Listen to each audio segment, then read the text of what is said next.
घन कीर्ति सांद्र विजिताखिलांध्र जनता सुधींद्र मणि दीपका यांगिक वाचिक पूर्वकाद्भुत तुलित नटनाघटिका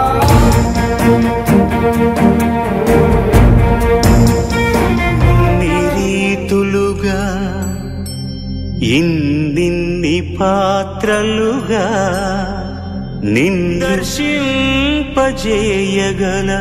జ్ఞానదర్పణము. కోట శ్రీనివాసరావు అనే వ్యక్తి చాలా తెలివైన వ్యక్తి, మంచి వ్యక్తి, మంచి నటుడు, వీటన్నిటితో పాటు చాలా తెలివైన వ్యక్తి. అన్ని విషయాల మీద పరిపూర్ణమైన పరిజ్ఞానం, పైగా బ్యాంక్ నుంచి వచ్చారు మీరు బ్యాలెన్స్లు టాలీలు అన్నీ బాగా తెలిసిన వాళ్ళు. మీరు మోసపోవడం ఏంటన్నది ఆశ్చర్యం నాకు. అంటే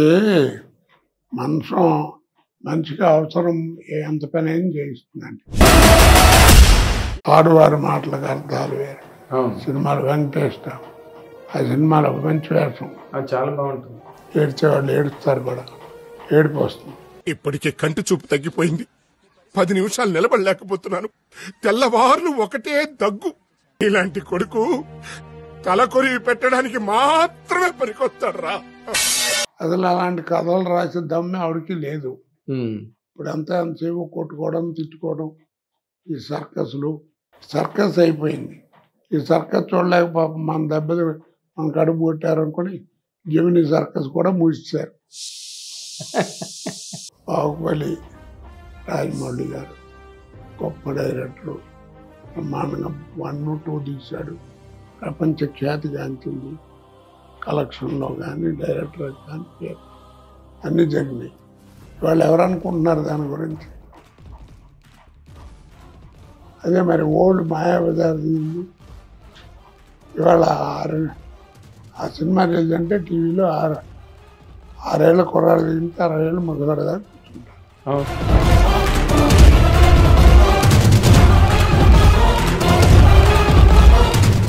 అందరికీ రామారావు మహానుభావుడు, తెలుగు సత్తా చూపించాడు.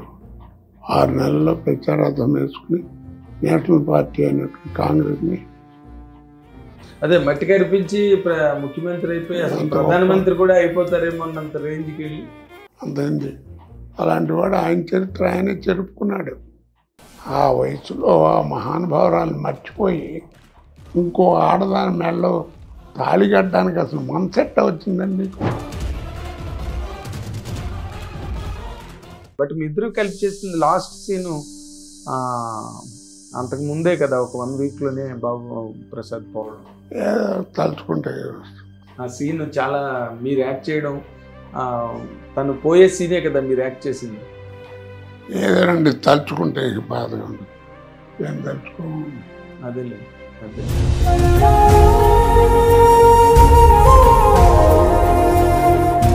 Welcome to our hit TV అభిమాన ప్రేక్షకులకు స్వాగతం పలుకుతున్నాను. ఇప్పుడు నేను ఇంటర్వ్యూ చేయబోతున్న ఈ మహానటుడు గురించి చెప్పాలంటే ఒక సముద్రం గురించో ఒక మహా అరణ్యం గురించో చెప్పినంత అవుతుంది. ఎందుకంటే సినిమా చిత్ర పరిశ్రమలో అది హిందీ కావచ్చు, ఏ భాషా పరిశ్రమ అయినా సరే, ముఖ్యంగా తెలుగు చిత్ర పరిశ్రమకి ఎంతమందో నటులకు సబ్స్టిట్యూట్స్ వచ్చారు, రిప్లేస్మెంట్స్ వచ్చారు, ప్రత్యామ్నాయాలు వచ్చారు. కానీ ఈ మహానటుడికి మాత్రం మరో ప్రత్యామ్నాయమే లేదు.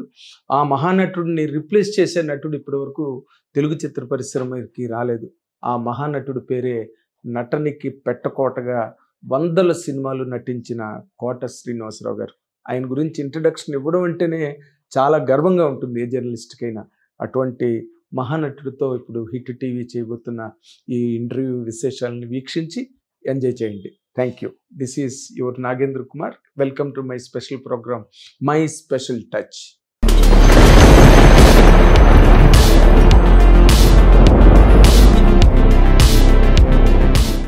నమస్కారం కోట శ్రీనివాసరావు గారు. మిమ్మల్ని చూస్తే ఎలా ఉంటుందంటే మీ వెనకాతల ఒక మహాసముద్రం కనిపిస్తుంది నాకు ఎప్పుడు కూడా. మీ కెరీర్ ప్రారంభమైన దగ్గర నుంచి నాకు దాదాపుగా తెలుసు. ఏమి ప్రయాణాలు, ట్రైన్లు, ఏరోప్లేన్లు, కార్లు, ఒక ఊరి నుంచి ఒక ఊరికి, అసలు ఏమి షూటింగ్లు, ఏమి హడావిడి చేసి అన్ని వందల సినిమాలు, ఏ సినిమా చేసినా హిట్, ఏ క్యారెక్టర్ చేసినా సూపర్ హిట్.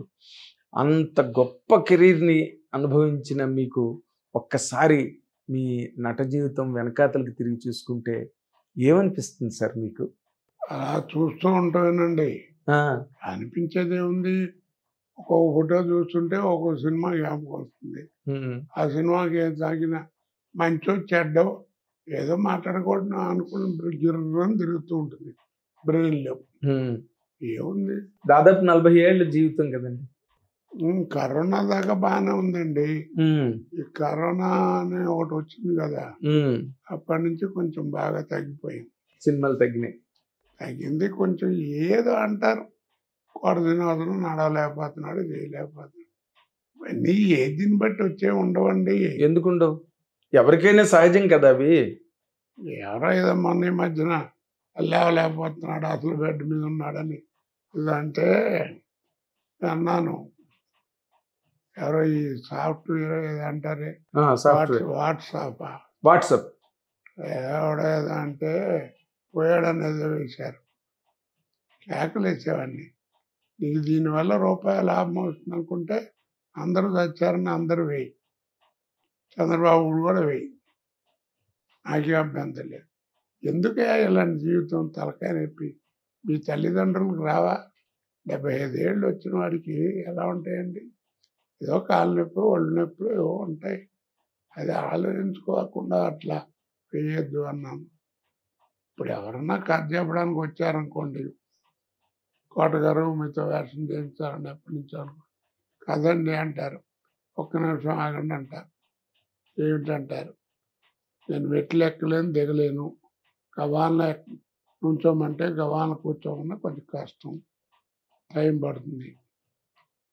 వాయిస్ అంటారు, మీరు వింటూనే ఉన్నారు, బ్రహ్మాండంగా జ్ఞాపక శక్తి అన్నీ బాగానే ఉన్నాయి, నా ఇబ్బందులు ఇవి, ఇప్పుడు చెప్పని కథ అంటారు.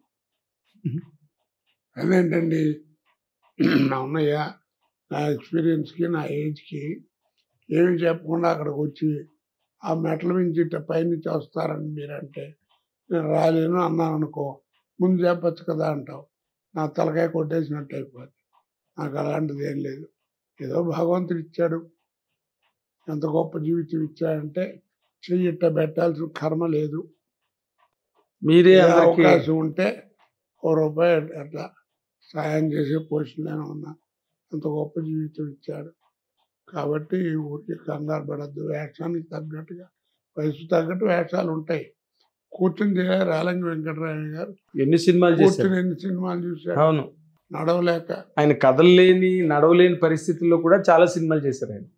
కాబట్టి మీకు ఏదైనా ఉంటే అవకాశం ఉంటే పిలవండి.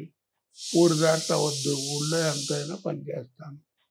మళ్ళా ఇంకో ఊరు వెళ్ళటం, అక్కడ నీళ్ళు పడి పడక, ఈ ప్రయాణాలు అవన్నీ కష్టం కదా. ఎందుకండి తలకాయ నొప్పి? మీకు ఏమవసరం ఇప్పుడు అంత హైరాణ పడి చేయాల్సిన అవసరం అని కాదు.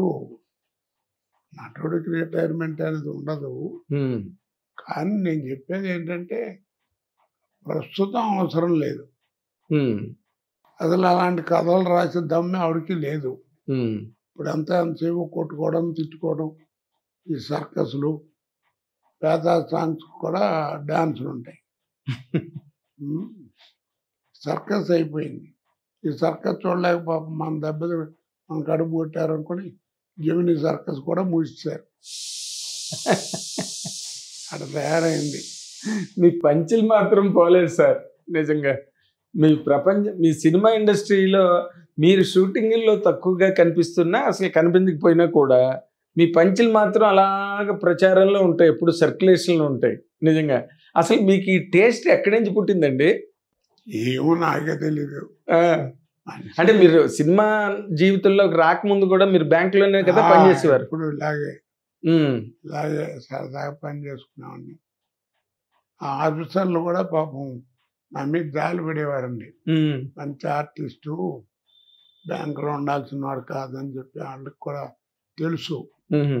బ్యాంకు కాంపిటీషన్, బ్యాంకు ఫంక్షన్లు, కాంపిటీషన్లు అంటే బలాన్ని రోజులు 2 రోజులు అంటే కోట శ్రీనివాసరావు నాటకం ఎప్పుడుందో చెప్పండి అయ్యా ఇప్పుడు వస్తామని అడిగేవారు. ఫ్యామిలీతో ఆ రోజుల్లో 10 రూపాయలు ఖర్చు పెట్టిన ఆటోలో వచ్చేవారు. ఆ ఇమేజ్ ఉంది. ఎప్పుడు నేను అనకూడదు కానీ మహానుభావుడు కొండా కృష్ణమూర్తి అని ఒక ఆఫీసర్ గారు ఉండేవారు. ఆయన ఎప్పుడు నేను సార్ అని పిలవాల, ఇదిగో మేస్త్రి రా అనేవాడిని ఆఫీసర్ని. ఆయన నవ్వుకుని ఎవడన్నా ఏమయ్యా ఆయన ఎట్ట ఊరుకుంటున్నావు అట్లాంటి మాటలు మారుతుంటే అంటే, ఊరుకుండా ఆయన మంచి వర్కర్ వాడు, ఏమైనా ఏం మాట్లాడినా మంచి రైటింగ్, మంచి వర్కరు, మంచి ఆర్టిస్ట్ అయ్యా, నాకు బాగా ఇష్టం వాడంటే అని చెప్పేవాడు బాబు. చెప్తున్నా అలా మీకు స్పెషల్ ఫాలోయింగ్ ఉండేదేమో అప్పుడు కూడా. అప్పుడు కూడా లంచ్ అవర్ అంటే క్యాంటీన్ వెళ్ళి కూర్చుంటే చుట్టూ 10-15 మంది ఉండేవారు. ఏవో ఆ జోకులు ఈ జోకులు చెప్పుకుంటూ ఆఫీసర్ లిమిటెడ్ చేయటం అలాగా చేస్తుంటే ఆఫీసర్ వచ్చి పిలిచేవాడు, రావయ్యా ఇంక వదిలిపెట్టు టైం అయిపోతుంది రా రా అని పిలిచేవారు. ఆఫీస్ అవర్స్ అందరినీ కేకలు వేసేవారు కూడా. మీకు కూడా బుద్ధి ఉన్నాయా ఏంటి అంతసేపు ఆయన్ని, మీరు ఉద్యోగం చేయట్లేదు ఆయన ఉద్యోగం చేయనివ్వట్లేదని. ఏదో ఇప్పుడు మనిషికి ఒకటేనండి, అందరికీ మనిషికి భగవంతుడు ఒక టైం ఇస్తాడు. అవునండి. ఆ టైం వచ్చిందంటే ఇక టైం ఉండదు నీకు. నీకు టైం వస్తే టైం ఉండదు. అవును. తిండికి కూడా ఒక టైం ఉండదు. కాకపోతే ఏంటంటే ఆ పర్టికులర్ టైంలో మనం జాగ్రత్తగా ఉండాలి. ఎస్. ఆ టైంని పాడు చేసుకున్నాం అనుకోండి, ఏ టైంలో అడుగు తినాల్సింది. అవునండి. అది కాదు, జాగ్రత్త పడ్డాను, నాకు తెలియకుండానే భగవంతుడు అలా చేశాడు. ఏదో బిజీయో లేకపోతే ఏమైనా ఇక టాలెంట్ అను బిజీ అను ఏమైనా, దానివల్ల నాకు ఆ ఇబ్బంది ఎప్పుడు లేదు. అదే మీరు ఏదో మీరు చెప్పినట్టుగా కరోనా ముందు వరకు మీరు సినిమాలు చేస్తూనే ఉండేవారు అవునండి. బట్ ఏ రోజున మీకు అసలు ఒక్క రోజు ఖాళీ లేకుండా వర్క్ చేశారు. రోజుకు 3 స్టేట్లు కూడా చేశాను. అవును, నాకు తెలుసండి. కానీ అసలు ఆ జీవితాన్ని ఎట్లా హ్యాండిల్ చేశారండి? ఓ పక్కన ఇప్పుడు ఎంత కాదన్నా ఒక ఫ్యామిలీ లైఫ్, ఇప్పుడు నీ ఉద్యోగంలో నీకు గొడవ వచ్చిందని అట్లా బిజీగా నువ్వేం చేస్తావు? ఎవరిని అడిగినా ఏం చెప్పలేవు. ఏ ఉద్యోగం అంటే అవుతావు, జాగ్రత్త చేయకపోతే పోద్ది, అందుకని ఏదో కష్టపడి ఏదో అడ్జస్ట్ చేస్తాం. అదేలేండి. అలాగే చేసుకుంటూ వచ్చాను. నెలకి 2 నెలలకి పిల్లల్ని చూడటం చేయటం ఇవన్నీ అందరికీ మామూలే. అందరికీ అంటే మీ టైంలో మీరందరూ ఒకలాగే ఉన్నారండి. ఎలాగ మీరు కానీ, బ్రహ్మానందం గారు కానీ, బాబుమోహన్ గారు కానీ, అంటే మీ కాంబినేషన్స్ అప్పుడు 3 ఇన్విటబుల్స్ అనేవారు. 3 ఇన్విటబుల్స్, 3 ఇన్విటబుల్స్. పరచుడు వెంకటేశ్వర అన్నాడు, 3 ఇన్విటబుల్స్ రా, వాళ్ళు లేదే సినిమా లేదని. అంటే గొప్ప చెప్పడం కాదండి. ఓ సినిమా సక్సెస్ అయితే ఆ సక్సెస్కి మెయిన్ పిల్లర్లా ఉన్నాను కొన్నాళ్ళు. అవునండి. చాలా సినిమాలు అది అదృష్టం అనండి. ఆ టైం భగవంతుడికి దా చెప్పాను. ఆ టైంలో జాగ్రత్తగా ఉండకపోతే ఏముంది, అంతేలేండి. కానీ అది అంటే ఇప్పుడు యువతల ప్రొఫెషనల్ లైఫ్ చాలా ఫాస్ట్ స్పీడు, విపరీతమైన ఒత్తిడి, అందరూ పెద్ద డైరెక్టర్లు, అన్ని మెయిన్ లీడ్ క్యారెక్టర్స్ సినిమాలో. అసలు మీకు ఇంటి పక్క చూడడానికైనా అయ్యిదండి అప్పుడు? కొంచెం కష్టమేనండి. అంటే నాకే కాదు, నాకు మళ్ళీ బిజీ అయిన ప్రతి ఆర్టిస్ట్కి తప్పదు. అవును. ఏముంది, ఇందా మీరు చెప్పారు బ్రహ్మానందం గారు, బాబుమోహన్, అవును, అందరికీ తప్పదు. అవును. వాళ్ళు కూడా బ్రహ్మానందం గారు ఒకసారి చెప్పారు నాకు, ఎప్పుడో 3 నెలల తర్వాత ఎప్పుడో ఇంటికి వెళ్తే వాళ్ళు గౌతమో సిద్ధార్థో తలుపు తీసి మమ్మీ అంకుల్ వచ్చాడు అన్నారంట. పిల్లల్లో గౌతమో సిద్ధార్థో వాళ్ళిద్దరిలో అని బ్రహ్మానందం గారు నాకు ఒకసారి చెప్పారు. అంటే మీరు అందరూ ఒకలాగే ఉన్నారు. ఉదయం తిరుపతి, మధ్యాహ్నం వైజాగ్, మళ్ళీ రాత్రికి హైదరాబాదు, మళ్ళీ మన్నాడు విజయవాడ, ఇలా వర్క్ చేశారు మీరు అందరూ. తప్పేది ఏముందండి టైము. అవును. ఆ టైంలో జాగ్రత్తగా ఉన్నాం కాబట్టి ఉన్నాం. మీరు నార్మల్గా అంటే సార్ ఒక టెక్నికల్ క్వశ్చన్ సార్, ఇప్పుడు కెరీర్ బిగినింగ్ అయ్యి రైజ్ అవుతున్న టైం ఒకటి ఉంటుంది సార్, అది ఏ ఆర్టిస్ట్ అయినా బాగా ఎంజాయ్ చేస్తాడు. ఎందుకంటే రికగ్నిషన్లోకి వస్తున్నాం, ఫోకస్లోకి వస్తున్నాం, 10 మంది మనల్ని అడుగుతున్నారు, అదొక స్టేజ్ సార్. రెండో స్టేజ్ కంప్లీట్గా సూపర్ స్టార్డమ్లోకి వెళ్ళిపోయి ఇంకా ఏ సినిమా చేసినా హిట్, ప్రతి డైరెక్టరు నువ్వే కావాలని అనే ఒక సిచ్యువేషను. దానికి ముందు అసలు ప్రయత్నాలు చేసి సినిమాల్లోకి వద్దామని అదొక మెయిన్ ఫేజ్ ఒక ఆర్టిస్ట్కి, ఏ ఆర్టిస్ట్కి అయినా సరే. ఇందులో మీరు బాగా ఎంజాయ్ చేసిన స్టేజ్ ఏదండి? అంటే రైజ్ అవుతున్న స్టేజ్. అప్పుడప్పుడు అనిపిస్తుందండి, సరదాగా నేర్చుకున్నటువంటి విద్య ఉందే, మిమిక్రీ చేయటం, అన్లిమిటెడ్ చేయటం, ఇన్లిమిటెడ్ చేయటం, జోకులు పెట్టుకోవడం. ఫర్ ఎగ్జాంపుల్ తెలంగాణ రామాయణం లాంటివి నేర్చుకోవడం, తెలంగాణ మాండలికంలో తెలంగాణ రామాయణం తప్పదం, తెలంగాణ మాండలికంలో రామాయణం చెప్పడం, ఇవన్నీ సరదాగా ఆ రోజుల్లో నేర్చుకున్నా. అవి వాళ్ళు నాకు లక్షలు సంపాదించిపెట్టినాయి. అవును. అప్పుడప్పుడు ఆనందం వేస్తుంది చేసేటప్పుడు. అప్పుడు ఇలా అనుకున్నాను కదా, ఆల్ ఇండియా రేడియో దగ్గర బలాన్ని పడితే ఇలా జోక్ చేశాను, అది అలా జ్ఞాపకం వస్తాయి. బాగా అండి, బాగా జోవియల్గా లైఫ్ గడిపింది. తర్వాత నేను ఎప్పుడు సినిమాకు ట్రై చేయలేదు, మీరు నమ్మరు. ఎప్పుడన్నా జంజాల గారు పరిచయం కాబట్టి నా బెజవాడ నుంచి ఏమన్నా హైదరాబాద్లో ఆయన సినిమాలు తీస్తే, కోటగారు సరదాగా రావయ్యా, ఓ 2 సీన్లు వేస్తాం సరదా చేసుకో అని పిలిస్తే వేయటం తప్ప. అలా అమరజీవి అని ఒక సినిమా, అమరజీవి బాబాయ్ అబ్బాయి అని ఒక సినిమా చేశా. అలా ఇంకోటి ఏమైనా చేశా ఏదో మొత్తానికి. అలాగే కుక్క మెయిన్ సినిమా అండి, అసలు కుక్క అనే ఒక సినిమా ఉంది. అప్పుడు ఇందిరాగాంధీ గారి 20 పాయింట్ ఫారంలో మంచి ఫామ్లో ఉంది, 10 నిమిషాలు వయోజన విద్య అని కార్యక్రమంలో ఉండేది. మీరు చెప్పారే ఆ ప్రోగ్రాం అప్పుడు 100 కిలోమీటర్లు ఎంతో వచ్చేది మన తెలుగు టీవీ. అది చేసి ఆ కాస్ట్ చేసేటప్పటికి ఆ బస్సులను వాటిలను వెళ్తున్నప్పుడు, ఏమంటే మీరు రాత్రి టీవీలో వచ్చారు కదా అని అడిగేవారు. ఆ బజార్లో వాళ్ళందరూ ఆ టీవీ ముందుకు వచ్చినవారు వచ్చి, అందరూ ఇళ్ళలో ఉండేవి కాదు కదా. అవునండి. క్యాలిబర్ కెపాసిటీ ఉండాలి. అదే అవునండి అన్న. అలా గుర్తుపడుతున్నారని అప్పుడు ఇన్స్టాల్మెంట్ బేస్లో మూడు జతల బట్టలు కుట్టించి కాస్త స్టైలు వ్యవహారం మాట్లాడటం గుర్తుపడుతున్నారు అనుకోవడం, అవన్నీ ఇమేజ్ మెయింటైన్ చేశారు. అలాగా అలా సినిమాకి వచ్చి అది ఏమైందంటే 1982లో మీరైతే ఏం చేస్తారని ఒక నాటిక ఆడా. అప్పుడు టి. కృష్ణ గారు చూశారట ఆ నాటకం. ఓకే. నాటిక అది పాత్ర గారు రాసిందే కదా, మీరైతే ఏం చేస్తారు? గణేష్ పాత్ర. గణేష్ పాత్ర. ఆ నాటిక చూస్తూ ఇప్పుడు ఎవడో కుర్రాడు భలే ఉన్నాడా, సినిమాలకు కూడా బాగుంటాడు అనేది ఆయన అన్నట్టు 82లో. ఇప్పుడు సుబ్బయ్య గారు ఆయన దగ్గర కోడేరట్లుగా ఉన్నారు. ఎవరు? మన ముత్యాల సుబ్బయ్య గారు. అలాంటిది 85లో వందే మాతరం సినిమా తీసేటప్పుడు రాజశేఖర్ గారు ఫస్ట్ పిక్చర్ ఏ శాంతి చేసేటప్పుడు నర్రా వెంకటేశ్వరరావు అప్పుడు కొంచెం బాగా రికగ్నిషన్లోకి వస్తున్నాడు అప్పుడప్పుడే. వాడికి ఆపోజిట్ వేషం అయ్యా, మళ్ళీ కమర్షియల్ వాళ్ళు వేస్తే డామినేట్ సినిమా ఇది వస్తుంది, ఎవరైనా డ్రామటిస్ట్ ఉంటే బాగుంటుంది అని నేను అన్నట్టు. Drama actor.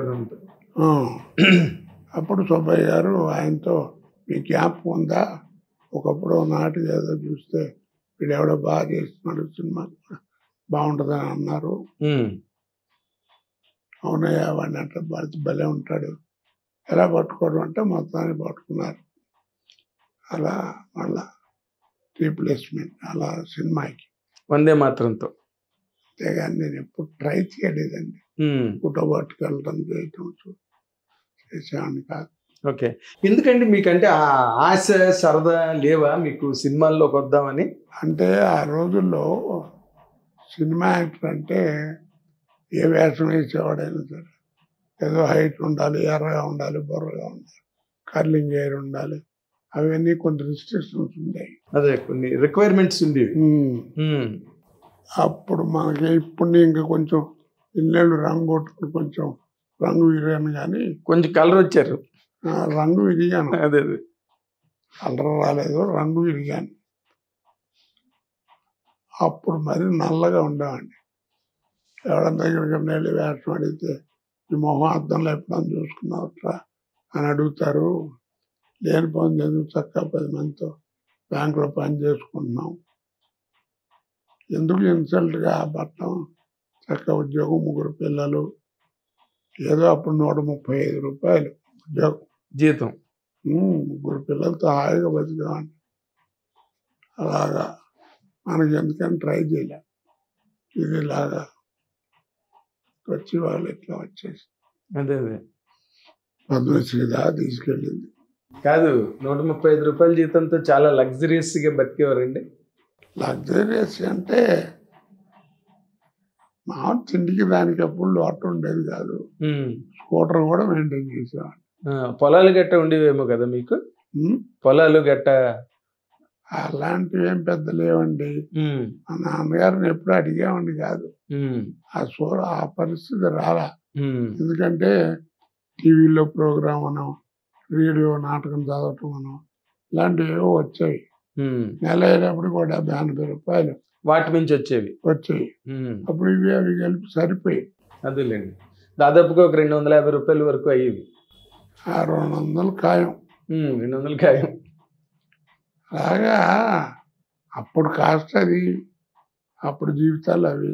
అదేలేండి, అంటే ఇప్పుడంత లగ్జరీస్ లేకపోతే ఇన్స్టాల్మెంట్ల మీద అన్ని వస్తువులు కొనుక్కోవడాలు గట్టా అలాంటివి ఏం తెలియదు కదా. అప్పుడు ఏంటంటే ఇన్స్టాల్మెంట్లో బట్టలు ఇచ్చేవారండి. కొట్లో ఎక్కడన్నా ఇన్స్టాల్మెంట్లో తీర్చుకోవడానికి బట్టలు తీసుకెళ్ళచ్చు. ఎందుకంటే ఏదైనా పండగ వచ్చింది అనుకోండి, ఏదో పెళ్ళడానికి వచ్చారా పిల్లలకి ఏదో బట్టలు అలా ఇన్స్టాల్మెంట్. నెలకి ఏదో 10 రూపాయలు 20 రూపాయలు కట్టేవాళ్ళం. పైగా మీరు బ్యాంక్ లో కూడా ఉద్యోగం చేసేవారు కాబట్టి కొంచెం పలుకుబడి ఉంటుంది. పలుకు కూడా ఏముంది, నమ్మకం, వీళ్ళు అప్పు తీరుస్తారని గ్యారంటీగా ఇస్తారు. కాకపోతే ఒక ఇలాంటి లైఫ్ అంటే ఒక 135 రూపాయల జీతం, ఒక 70 రూపాయలు 80 రూపాయలు ఆల్ ఇండియా రేడియో డిడి అక్కడి నుంచి వచ్చిన అమౌంట్, ఇదంతా ఒక దస్తూరిగా గడిపిన జీవితం అదంతా కూడా. కానీ ఒక్కసారి సినిమాలోకి టేకఫ్ అయినప్పుడు అసలు మీ తాలూకా ఎక్స్పీరియన్స్ అదృష్టం ఏంటంటేనండి, టేక్ ఆఫ్ పైకి వెళ్ళిపోయింది, కిందకి లేదు. అదే మరి ఫస్ట్ పిక్చర్తోనే ఫ్లైట్లు లేకపోతే ట్రైన్లో ఫస్ట్ క్లాసు అలా ఆ లెవెల్కి వచ్చేసింది. దాంతో నేను ఆలోచన చుట్టూ తిరగడం, వేషాలు ఆడడం అలాంటివి ఏం లేవు. బాగా లైఫ్ చక్కగా లీడ్ అయింది. దాంతో ఇబ్బంది ఉండేది కాదు. కాకపోతే ఆనందపడి ఒంటరిగా కూర్చున్నప్పుడల్లా గిర్రం తిరుగుతుండే పాత జీవితం ఇప్పుడు కాసేపు పిల్లల గురించి ఆలోచించుకోవడం ఇలా. అప్పుడు అదే అంటే నార్మల్గా ఇప్పుడు ఒక్కసారి రిచెస్లోకి వచ్చేసినట్టే కదా సార్. ఇప్పుడు ఆ సినిమా అడ్వాన్స్ అని, ఈ సినిమా అడ్వాన్స్ అని, 10 సినిమాలు అడ్వాన్స్లు పుచ్చుకోవడం. మీరు నమ్మరండి, నాకు ఎంత కావాలని ఎవరిని అడగలేదు, ఎంత ఇస్తామని వాళ్ళు చెప్పలేదు. గురుగారు మా సినిమాలు యాక్ట్ చేస్తున్నారు, మీ డేట్లు పంపిస్తాం, ఇది 5,000 ఉంటుంది 10,000 ఉంటుంది అని జేబులో పెట్టి వెళ్ళిపోయేవారు. ఏదైనా క్లాస్ వచ్చినా వాళ్ళే చూసుకున్నారు. మీరు అన్నట్టు నాకు తెలియలే అప్పుడు, అంటే మనం అవసరం అయ్యామన్నమాట, సినిమాకి అవసరం అయ్యి అప్పుడు అది ఇక ఫిక్స్ అయిపోయింది. అదే అప్పుడు మీ తాలూకా అంటే జీవితం పట్ల మీకున్న ఒక దృక్పథం, ఒక వ్యూ పాయింట్ ఎట్లాగా ఇన్ఫ్లుయెన్స్ అయ్యిందండి? ఎందుకంటే because you are earning money, lot of money, అంటే ఒక మిడిల్ క్లాస్ పర్సన్ చూడని ఇన్కమ్ అది, అంతే కదా. ఒకళ్ళు వచ్చి 5,000 జేబులు, ఇటు 7 తరాలు అట్లా 7 తరాలు తీసుకున్నా నా కుటుంబంలో ఎవరు ఈ లైఫ్ అనుభవించలేదండి. అవును, నాకు 2 ఇబ్బందులు, పేరు ప్రతిష్టలు ఎంత పైకి వెళ్ళినాయో కష్టాలు కూడా అంత కింద బాగా ఇబ్బంది పెట్టినాయి. 2 అనుభవించాను. ఈ కష్టాలను అడ్డం పెట్టుకుని నాకు ఈ బాధ ఉందని ఏనాడు సినిమాకి 1 అరగంట కూడా లేట్గా వెళ్ళలేదు. లేదండి, నాకు లేదు. తెలుసు. డబ్బింగ్లు కానీ ఇవి కానీ ఎవరిని ఇబ్బంది పెట్టలేదు. నిర్మాతల్ని కానీ డైరెక్టర్ని కానీ మీరు ఎప్పుడు ఇబ్బంది పెట్టలేదండి. అది అందరికీ చాలా మందికి తెలుసు. ఎంతమంది నాకు డబ్బులు ఎగరగొట్టారో వాళ్ళకే తెలుసు. అబ్బో, ఎన్ని సినిమాలకు పోయి ఉంటాయి సార్ డబ్బులు? ఏమో చాలా సినిమాలు ఉండి ఉంటాయండి. అప్పుడు ఏమిటంటే 10,000 30,000 5,000 10,000 తక్కువ ఇవ్వటం అదేలేండి, అలా జరిగింది. బట్ మీరు నటుడిగా బిజీ అయిపోవడం, ఆ పాపులారిటీ, ఆ ఎంజాయ్మెంట్ లోనే పడిపోయి ఉంటారు మీరు. పడిపోయి కలెక్షన్ చేయటం అనేది లేదు. అవును. అప్పుడు ఈ డేట్లు చూడటం అనే మేనేజర్లు అప్పటికి లేదు. పర్సనల్ మేకప్ మ్యాన్లు నా డేట్లు కదా అని వాడు చూస్తాడు, అలాంటివి లేవు. అన్నీ తర్వాత వచ్చినాయి. అవును, అదే మీకు చాలా మంది మేనేజర్లు పనిచేశారు. 2 పని చేశారు. 2, జ్యోతి ప్రసాద్ ఒక అతను పనిచేసినట్టు. వాడు పని చేసి కొంచెం బాగా మోసం చేశాడు. రోజు కోపం వచ్చి తీసాను. అంటే మోసం అంటే డబ్బుల విషయంలోనండి? అవునండి. చెప్పుకుంటే ఇంకేముందండి, ఇవాళ రేపు అన్నీ చెప్పేసుకుంటున్నారు బయటికి సోషల్ మీడియాలోని. అన్నీ ఏది దాపరికం లేదండి. ఇవాళ రేపు అయిపోయింది. ఆ రోజులు పోయినాయి. మేము ఊరికే ఇది రాయకూడదులే, అది రాయకూడదులే, బాగుండదులే, ఇబ్బంది పడతారులే, ఆ సెంటిమెంట్స్ ఎవరికి లేవండి. అంటే మార్పు, అంటే మీడియా మార్పు. ఇప్పుడు ఏదో మీడియా మార్పు. ఇప్పుడు నేను ఇంటర్వ్యూ చేస్తున్నప్పుడు మనకున్న అసోసియేషన్ వాల్యూతో సరేలే కోట శ్రీనివాసరావు మనం ఎందుకు ఇబ్బంది పెట్టడం అని చెప్పి నేను వేరే క్వశ్చన్ మీదకి వెళ్ళిపోతా. కానీ కొంతమంది మిమ్మల్ని పట్టుకుంటారు, చెప్పండి సార్ అంటే మీరు తప్పనిసరి అయినా చెప్పేస్తారు అదేంటన్నది. అందుకే నేను మిమ్మల్ని అడిగా. ఇప్పుడు కోట శ్రీనివాసరావు అనే వ్యక్తి చాలా తెలివైన వ్యక్తి, మంచి వ్యక్తి, మంచి నటుడు, వీటన్నిటితో పాటు చాలా తెలివైన వ్యక్తి. అన్ని విషయాల మీద పరిపూర్ణమైన పరిజ్ఞానం, పైగా బ్యాంక్ నుంచి వచ్చారు. మీరు బ్యాలెన్స్లు టాలీలు అన్నీ బాగా తెలిసిన వాళ్ళు. మీరు మోసపోవడం ఏంటన్నది ఆశ్చర్యం నాకు. అంటే మనిషికి అవసరం ఎంత పని అయినా చేయిస్తుందండి. ఆ బతుకు అలాగే అయినప్పుడు నాకు ఇవన్నీ ఉండేవి కాదండి. లేకపోతే ఎవరో మంది మధ్యన ఎవరో అన్నారు, కమ్మవాళ్ళు వెనకేసుకొస్తున్నాడు కోటయ్య అని. కమ్మవారిని వెనకేసుకురావడానికి కారణం అంటే వెనకేసుకురావడం కాదు, నేను తిన్నది 95% 95 పాళ్ళు ఫుడ్ వాళ్ళదే కదా. అవునండి, 95% వాళ్ళే కదా ప్రొడ్యూసర్లు. అవును, వాళ్ళ భోజనమే చేశాను. ఒక 5% ఉంటే రెడ్లు రాజులు ఎవరైనా ఉండేవారు. దాని తప్పే ఉంది. ఆ మాట అన్నాను, సమర్థంపే ఉంది. నాయుడు గారు రోజు వచ్చి వారానికి ఒకసారి మీరు కూర్చున్నట్టు ఈ కుర్చీలో కూర్చుని గంట సేపు మాట్లాడిపోయేవాడు. రోజు అన్నాడు కూడా, కోటయ్య ఎంతో మంది యాక్టర్లతో సినిమాలు తీశాను, ఇలాంటి వాడిని చూడలేదయ్యా అని. అవును అవును చెప్తున్నా. మీరు దాదాపుగా మీరు నటుడైన తర్వాత మీరు ప్రతి సినిమాలు ఉన్న ఆయన సినిమాల్లో ఏమైనా డేట్స్ వర్కౌట్ అవ్వకపోతే తెలియదు, కానీ అందరూ డైరెక్టర్లు చాలా గొప్పగా పెద్ద పెద్ద డైరెక్టర్లు కూడా రామకృష్ణ గారు, రవిరాజా పెన్శెట్టి, ఆయన మోహన్ గాంధీ గారు, టీ కృష్ణ, బేసిక్గా టీ కృష్ణ, ఇవన్నీ బాగా మంచి మంచి వేషాలు చేయించారండి. కాకపోతే ఈవీవి సత్యనారాయణ మాత్రం నన్ను పిండేశాడు. అసలు మామూలు కాదు. అతను 50 సినిమాలు ఎన్నో డైరెక్ట్ చేశాడు. అవును, 4-5 లేను. అంతే అంతే. అవి కూడా డేట్లు కుదరక ఏదో అది. అవునండి, అవును. మీరు డైరెక్టర్స్గా మీరు మాట్లాడుకోవాలంటే మీరు కలిసి పనిచేయని డైరెక్టరే ఇండస్ట్రీలో లేరు, ఆల్మోస్ట్ లేరు, అస్సలు లేరు. ఎందుకంటే వైనాశ్వర దగ్గర నుంచి కోడి రామకృష్ణ గారి దగ్గర నుంచి మోహన్ గాంధీ, టీ కృష్ణ, రాఘవేంద్రరావు, దాసనారాయణరావు, రాలంగ నరసింహారావు, రాలంగ్ గారు, వంశీ గారు, జంజాల గారు ఫుడ్ పెట్టాడండి. అహనాబెల్లి అంటే సినిమా, అది సినిమా ఇండస్ట్రీ ఉన్నంత కాలం ఉంటుంది. కాదు మరి అంతకు ముందేగా ప్రతిఘటన తర్వాతే కదా వచ్చింది. ప్రతిఘటన చేసినప్పుడు నేను తెలంగాణ నేటివ్ అనుకునేవాడు కాదు. తర్వాత తెలిసింది నా వాయిస్, నా డైలాగ్ డిక్షన్ బట్టి. అదే మీరు సినిమాలో క్యారెక్టర్కే మాట్లాడారు తెలంగాణ డైలెక్ట్, కానీ మామూలుగా అయితే మీ మాట ఆంధ్ర మాటే కదా. అక్కడ వాడినే కదా. అదే అంటున్నా. అదే కానీ ఒక రకంగా చెప్పాలంటే తెలంగాణ డైలెక్ట్ అన్నది మీతోనే పాపులర్ అయింది సార్. ఎందుకంటే ఇప్పుడంటే హీరోలు కూడా మాట్లాడుతున్నారు, అది పెద్ద ట్రెండ్ అయిపోయింది. తర్వాత మొండిమొగుడు పెంకపళ్ళం సినిమాలో విజయశాంతి గారు మాట్లాడారు. ఎవరు మాట్లాడినా కానీ మీకు అంత బాగా ఎలా పట్టుబడిందండి? అంటే ఓన్లీ బికాస్ ఆఫ్ పట్టం కాదండి.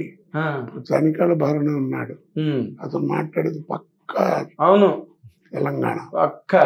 కాకపోతే పాపులారిటీ విషయం మీరు ఎందుకు వచ్చింది నాకంటే, నా డిక్షన్లో ఎంజాయ్మెంట్ కామెడీ ఉంటుందండి. నా ఎప్పుడు కూడా నా ఏము ఎంత విలన్ వేషం వేసినా సరదాగా విలన్ కూడా ఎంజాయ్ చేయాలి. లేకపోతే ఊరికే సాయంకాలం పూట వచ్చి 2 కుట్టేసుకుని ఆడుకొడితే పడి అది ఆ విలన్ నాకు నచ్చదు. కామెడీ ఎంటర్టైన్మెంట్ పండాలి అందులో. ఎంటర్టైన్మెంట్తో కూడినటువంటి విలన్ అంటే బాగా ఇష్టం నాకు. అందుకని సినిమాలో జనరల్గా నా సినిమాలో నా వేషాలకి మేనరిజం ఏదో ఒకటి ఉంటుంది. అది మీరు పెట్టుకునేవారా లేకపోతే డైరెక్టర్లు ఇచ్చేవారంటే? నిజంగా చెప్తున్నానండి, నాకు తెలిసినంత వరకు మీరు కూడా బాగా ఇన్వాల్వ్ అయ్యి మేనరిజం క్రియేట్ చేసి సినిమాలు ఉన్నాయి. ఏది నాకు ఒక రోజు ముందు చెప్పిన కథ లేదు. ఆ సినిమా రోజు వెళ్ళటం, మొదటి రోజు ఆయన పక్క పిలిచి డైరెక్టర్ ఒక అరగంట చెప్పడం, ఇలా అనుకున్నాం కోట గారు మీకు కూడా ఏమైనా ఉంటే తగిలిచ్చండి బాగుంటే పెట్టేద్దాం అంటాం. ఏదో వచ్చింది కబాలన పెట్టడం సక్సెస్ అవ్వడం జరిగిపోయింది. తర్వాత అన్నిటికంటే గొప్ప విశేషం ఏంటంటే నా మేనరిజమ్స్ ప్రత్యేకంగా ఉండవు, మన రొటీన్గా మాట్లాడుకునే మాటల్లో ఉన్నట్టుగా ఉంటాయి. అవునండి, ఆత్రేయ గారి రచనలాగా. అవును, అలా మాట్లాడుకునే మాటల్లో ఉంటాయి, సహజ సిద్ధంగా ఉంటాయి. నన్ను వేషంతో 2-3 రోజులు ముందు మాట్లాడినవి 4-5 సినిమాలు ఉంటాయి. అవి జంజాల గారివి మెయిన్. ఎందుకంటే ఆయన విగ్గులు అవి ఎలా చేయలేవు, అందుకని బట్టలు చేయాల్సి వచ్చింది ఒకసారి. జయకృష్ణ గారి సినిమా మేకప్ జయకృష్ణ. అవునండి, మేకప్ జయకృష్ణ. ఆయన ఏంటంటే గీసేవాడు రోజు నాచులుగా, ఇప్పుడు ఏమేమి సినిమాలు ఉన్నాయి నీకు, జుట్టు పెరగాలంటే అన్నాళ్ళు పడుతుంది, ఎప్పుడు చేయొచ్చు అని కొంచెం ఆలోచించాం. అలా 3-4 సినిమాలు ఉన్నాయి, అంతేగాని మిగిలిన సినిమాలు నాకు ప్రత్యేకంగా ఏం చేసింది ఏం లేదు. అదే మీకు తక్కువ సినిమాలన్నీ బిగ్గులు మిసాలు ఇవన్నీ కామనే కదా మీకు. బాపిరెడ్డి గారి సినిమాలు ఎన్నో చేశారు మీరు, విజయబాపిరెడ్డి గారి సినిమాలు. ఇంతమంది డైరెక్టర్స్లో మీకు ప్రత్యేకంగా నేను చెప్పాలి, నా కెరీర్కు ఈ డైరెక్టర్స్ బాగా హెల్ప్ అయ్యారు, లేకపోతే నేను రైజ్ అయిన తర్వాత నన్ను అట్లాగా నిలబెట్టారు అని చెప్పుకోవాలనుకుంటే ఎవరి గురించి చెప్తారు సార్ మీరు? ఇలా చెప్పానండి, సత్యనారాయణ. ఓకే, బాగా పిండేచ్చాడండి. హలో బ్రదరు ఒక్క సినిమానే ఉందిలేండి, జూలకట మన ఇది జంబలక్కడి పొంబ, ఏ సినిమాలో లేదు. సీతారత్నం గారు అబ్బాయి, ఆమె అంత గొప్ప సినిమా అండి. మరి ఇంట్లో వెళ్ళాలి, వంటింట్లో అసలు అన్ని మంచి మంచి క్యారెక్టర్స్ కదా, మర్చిపోలేము ఆ సినిమాలు ఇప్పటికీ అన్ని యూట్యూబ్లోని రీల్స్లో. అంటే ఆయన జనరల్గా సత్యం కాస్త న్యాచురల్ దగ్గరగా ఉండే పాయింట్లు తీసుకునేవాడు. అవును, దాన్ని కామెడీ జోడించి పెట్టేవాడు. అవును, మంచి విద్వత్తున్నవాడు ఆయన. మీరు ఆయన వచ్చిన దగ్గర నుంచి కూడా ఆయన టైటిల్స్ మీకు తెలియని టైటిల్స్ కావు.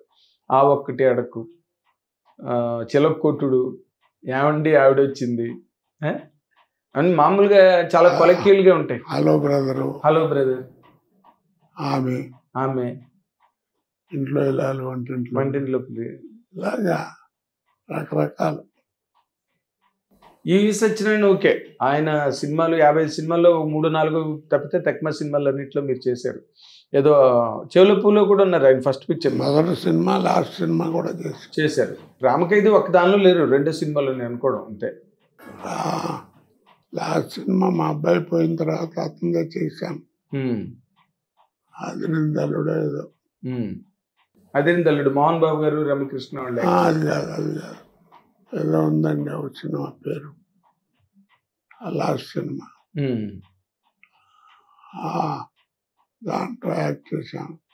మాడిపోయిన తర్వాత 20 రోజులకి అందుకో ఇంటికి వచ్చి మరి బతిమాలి నా రా ఇంట్లో వచ్చి పిచ్చెక్కిపోద్దుని కానీ మావిని వాళ్ళని ఒప్పించి మొత్తాన్ని తీసుకెళ్ళాడు. అదేలేండి. ఇప్పుడు మళ్ళీ వాళ్ళ అబ్బాయి ఆ ఒక్కటి అడక్కు టైటిల్ తో మళ్ళీ ఇప్పుడు సినిమా చేస్తున్నాడు నరేష్.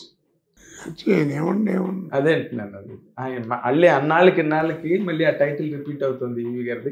ఈవి గారు ఇప్పుడు ఈవి గారి గురించి మీరు చెప్పారు కానీ బట్ మీకు ఇనిషియల్ బ్రేక్స్ వచ్చినవి టి కృష్ణ గారు అండ్ కోడి రామకృష్ణ గారు, శత్రువు.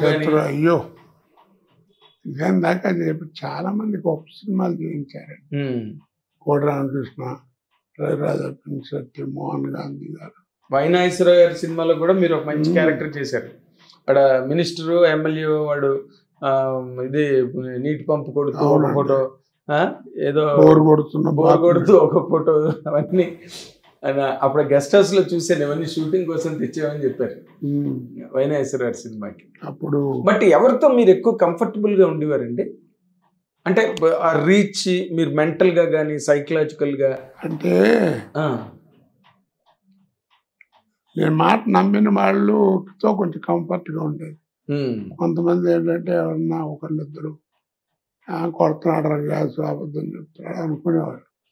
దేనికి అబద్ధం చెప్పడం? అంటే ఏదైనా ప్రయాణం వ్యవహారాలు, షూటింగ్కి ఏదైనా ఓ డేట్ కొంచెం మిస్ అయినా అలాంటివి ఉంటాయి కదా. అవును అవును.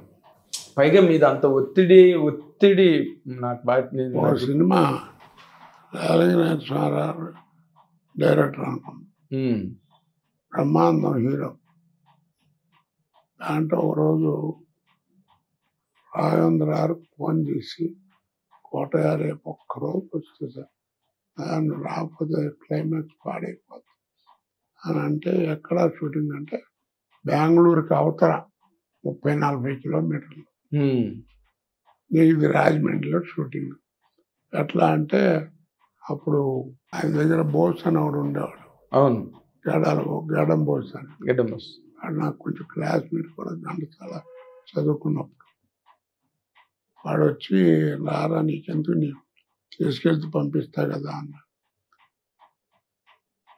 ఏదో మొత్తానికి వైవిజీ డేట్ ఆ రోజులు చాలా టైట్గా ఉంది. నేను ఉన్నంటే ఉన్నది. ఒక్కరోజు ఏదో అడ్జస్ట్ చేశారు. బయలుదేరి రాత్రి 8ంటికి కారు వేసి బయలుదేరి తెల్లవారుజామున 5ంటికి హైదరాబాద్ చేరి 6ంటికి ఫ్లైట్. అప్పుడు ఇంత సెక్యూరిటీ వాళ్ళు ఉండేది కాదు. బోర్డింగ్ కార్డు తీసుకుని రెడీగా ఉండేవారు. అది తీసుకుని 6ంటికి ఫ్లైట్ ఎక్కి 8ంటికి బెంగళూరు చేరి అక్కడి నుంచి మళ్ళీ 30-40 కిలోమీటర్లు మైసూరు అది వెళ్ళి, మైసూరు అవతల కలుసుకుంటే ఏడిపోతుంది. వెళ్ళి చేయంగానే వచ్చా థ్యాంక్స్ అన్నారు. అంత బాగా 2 సార్లు 3 సార్లు తీశాడు ట్రైన్ మీద. బాలకృష్ణ హీరో ట్రైన్ వెళ్తుంటే నగ్మాన్ లాక్కి వెళ్ళడం ఏదో ఉంది. అది టగటగా తీసేందుకు నువ్వు వెళ్ళిపోని రాజేంద్ర పంపించి. అప్పుడు జరిగింది మళ్ళీ మర్చిపోలేనండి. చాలా థ్యాంక్స్ కోటయ్య, ఏం కంగారు పడుకో, ఇక్కడి నుంచి జవాన్ వెళ్ళిపో. సాయంకాలం ఫ్లైట్ 3:30కి, అంతకు ఫ్లైట్ 4ంటికి. అక్కడ బోర్డింగ్ కార్డ్ పట్టుకుని మేనేజర్ ఉంటాడు, చాలా థ్యాంక్స్ వెళ్ళిరా అన్నాడు. నమ్మి వెళ్ళా. అక్కడికి వెళ్ళేవాడికి మేనేజర్ లేడు, బోర్డింగ్ కార్డులు ఏమీ లేదు, ఎవరు లేడు. తప్పు కదండి ప్రొఫెషన్. నాకు అప్పటికి కోపం. అది ప్రొఫెషన్తో దెబ్బ కొట్టకూడదు. నువ్వు ఎంత ఇబ్బంది పడి నువ్వు లాక్కొచ్చావో అంత ఇబ్బంది వాళ్ళు కూడా పడతారు కదా. అవును. అప్పుడు ఏం చేయాలో అర్థం కాలేదు. ఫ్లైట్ కరెక్ట్ ఇంకా 45 minutes 1 hour టైం ఉంది. ఏం చేయాలో అర్థం కాదు. జేబులో చూస్తే 30 రూపాయలు 40 రూపాయలు ఉన్నాయి. అయ్యో, ఏం చేయాలో అర్థం కాదు. అప్పుడు రాఘవేంద్ర రాజనాథరావు దగ్గర ఉండేవాడు సుధాకర్ అని. అవును, మాగంటి సుధాకర్. అతను ఏం కోటగారు లక్కీగా తగిలాడు. ఏంటి కంగారు పడుతున్నారంటే ఇట్లా సంగతి, నేను ఆ బాధితున్నానండి, ఉంచున్నాను. ఎట్లా అంటే టికెట్ లేదు. కంగారు పడక నాకే డబ్బులు లేవు. ఏదో అడ్జస్ట్ చేసి అతను ఆయన ఒక అరగంటలో టికెట్ కొన్నట్టు ఇస్తాను లేకపోతే లేదన్నాడు. కొని మొత్తం వేరే హైదరాబాద్ వచ్చి మళ్ళీ కారులో పొద్దున్నే మళ్ళీ రాజమండ్రి చేరిపోయి 8కి షూటింగ్లో ఉన్నా. వాళ్ళు నమ్మరే, ఎక్కడ మైసూరు ఎక్కడ ఇది నువ్వు ఎట్ట వెళ్ళొచ్చావు అంటారు. వెళ్ళొచ్చానంటే నమ్మరు. అరే అప్పటి నుంచి నాకు కోపం, ప్రొఫెషన్ మీద దెబ్బ కొట్టకూడదు కదా, ఎన్ని నీతులు చెప్పినా ఎంత పెద్దవాళ్ళతో చేసి. కానీ వాళ్ళ సంస్థలోని ఎప్పుడు కూడా చాలా ఆర్గనైజ్డ్గా, చాలా వెల్ ఇన్ అడ్వాన్స్ ప్లానింగ్లు ఆర్టిస్టుల విషయాల్లో ప్లానింగ్ ఉంటుందండి. ఇవే కలతలు, ఎక్కడో పొరపాట్లు. అదేలేండి, ఏదో అది జాలదు. ఇప్పుడు నాకేం చేయక్కల, డబ్బులు ఎగ్గొట్టాడని కాదు, ప్రొఫెషన్ అండి. అవునులేండి, ప్రొఫెషన్ మీద దెబ్బ కొట్ట. అదే చెప్తున్నాను మీకు. వాళ్ళు అంత పెద్ద సంస్థ, ఎప్పుడు అన్ని సినిమాలు తీసినప్పటికీ ఎక్కడ ఎవరికి ఏ రకమైన ప్రాబ్లం రాకుండా మేనేజ్ చేసుకునే చోట జరిగిందంటే అది కేవలం ఒక మిస్అడ్జస్ట్మెంట్, ఏదో సమ్ కైండ్ ఆఫ్ ఏదో రాంగ్ ఆస్పెక్ట్ ఏదో కనెక్ట్ అయిపోయి దానివల్ల. కానీ బట్ ఇలాంటివి కనుక మీరు తలుచుకు, అదే అశ్వమేధం సినిమా ఏమో అనుకుంటున్నాను నేను మీరు వెళ్ళి చేసింది. అశ్వమేధం టెండర్ ట్రైల్ ఆగిపోవటం, దిక్కుమాలి ఉన్నాయి. ఆ సినిమా పెద్ద సక్సెస్ కూడా అవ్వలేదు రండి అది అశ్వమేధం సినిమా. బట్ ఇలాంటి మూమెంట్స్ మీరు తలుచుకుంటే ఇంకా భయానకమైన పరిస్థితులు. అదేనండి, ఎలా ఎదుర్కొన్నాను, ఏం చేశానంటే అంత భగవంతుడిగా తెలియాలి. అదేలేండి, నేనేం చెప్పలేను. అదేలేండి. బట్ ఇవి కాకుండా జనరల్గా మీకు మనుషులతోని అనుకోకుండా రాంగ్ వేలో గొడవలు కానీ లేకపోతే మనస్పర్ధలు కానీ భేదాభిప్రాయాలు, దానివల్ల మీరు కెరీర్లో ఇబ్బంది పడ్డవి ఎప్పుడైనా ఉన్నాయండి? లేవండి, నాకు అలాంటివి లేవు. ఏదైనా ఉన్నా మొహాన్ని మాట్లాడుకునే, నా సంగతి మీకు తెలుసు కదా, ఏదైనా ఉంటే ఓపెన్ లేండి, చాటుగా మాట్లాడటం చేత కాదు. అదే మొహం మీద అనేస్తారు ఏది. దానివల్ల మీకు ఎప్పుడు ప్రాబ్లమ్స్ రాలేదండి? ఏం రాలేదండి. ఆశ్చర్యం. ఎందుకంటే సినిమా ఇండస్ట్రీలో చాలా గబుక్కుమని టైం అంటారు. అదే టైం బాగున్నప్పుడు అన్నీ కలిసి వస్తాయి. అదే గణేష్ సినిమా ముందు కూడా మీరు ఎవరినో దూషించారని, ఇంకా కోట శ్రీనివాసరావుని బ్యాన్ చేయాలి సినిమా ఇండస్ట్రీలో అనుకున్నారని, but immediate next డేవే Suresh Babu గారు మిమ్మల్ని గణేష్ సినిమాలో బుక్ చేశారని ఏదో మాట్లాడుకున్నారండి. అప్పుడు ఏదో అనుకుంటారండి చేతకాని వాళ్ళు. అదేలేండి, నాకు అదే ఎవడు ఏమన్నా అనుకుంటా నన్ను ఆపారు. అదే ఇందాక మీరు అన్నట్టుగానే, ఇందాక మీరే అన్నారు కదా, ఇప్పుడు చౌదరీస్ని నేనేదో సపోర్ట్ చేసి మాట్లాడానని అందరు నన్ను కామెంట్ చేశారని. ఈ మధ్యనే గొడవ. తప్పండి, అట్లా అనకూడదు. నేను చెప్పాను కరెక్టే కదా, నేను చెప్పిన సమాధానం కరెక్టే కదా. 95% వాళ్ళ ఫుడ్డే కదా తిన్నాం. అదేలేండి, అంటే సినిమా ఇండస్ట్రీలో మరి మొదటి నుంచి కూడా వాళ్ళు మేకర్స్ అదేదండి. అది ఇప్పుడు అది అర్థం చేసుకోవాలి అవతల వాడు, అంతేగాని ఊరికే మాట అనడానికి ఏముంది. అదే ఇలాంటివి గబుక్కుని అర్థం చేసుకుందామన్న అర్థమయ్యే విషయాలు కాదండి. కోట శ్రీనివాసరావు సడన్గా ఈరోజు చౌదరీస్ని ఎందుకు సపోర్ట్ చేస్తున్నారు అని ఏవో ఆలోచనలు, ఏదో పని లేనాడు కూర్చుంటే రకరకాలు వస్తాయి. అదండి. ఇప్పుడు మామూలుగా మీరు ఇండస్ట్రీ ఎంత నేను గర్వంగా చెప్పుకుంటానంటే,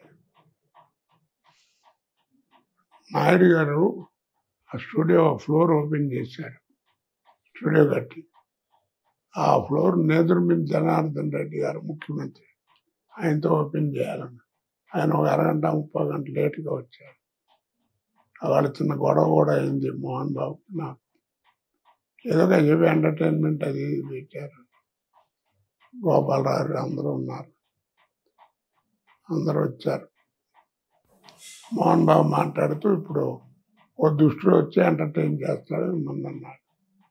నేను వెళ్ళి మామూలుగా నాకు ఎప్పుడు ఇలాంటి ప్రోగ్రామ్స్ చూడటం అలవాటు లేదండి, అయినా సీనియర్ దుష్టుడు చెప్పినప్పుడు చేయకపోతే బాగుండదు కదా అన్నారు.